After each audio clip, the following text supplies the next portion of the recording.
से चले छै दबैया गे मधुबनी से चले छै दबैया गे भगल करे के सखी हैया गे भगल करे के सखी हैया गे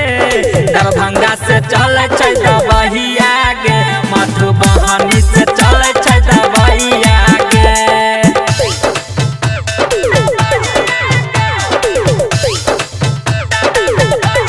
आप सुन रहे हैं सिंगर अजय अकेला को।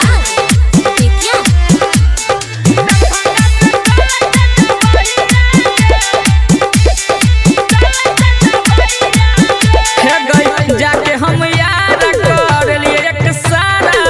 तनियो नया राम भेलई गे रोजे रोजे सुइया लगा के कमरिया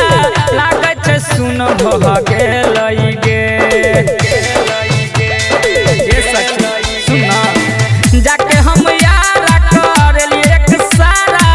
तनियो नया राम भेलई गे रोजे रोजे सुइया लगा के कमरिया लागे छै सुन भ गेलई गे गजब के आबै अंगरैया गे गजब के आबै अंगरैया गे दरभंगा से चले छै दबैया गे मधुबनी से चले छै दबैया गे मारल के हमारा सैया गे दरभंगा से चले छै दबैया गे मधुबनी से चले छै दबैया गे।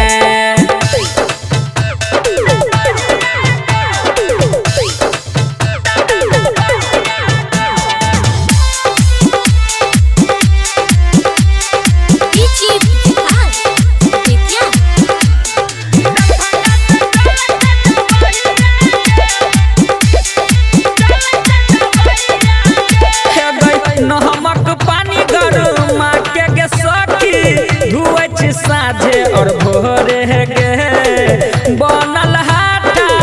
काठा जवानी डिबिया जेना हजार गे बड़ दुखाइया गे नमक पानी गरमा के सखी धुए छी साझे और भोरे गे बनल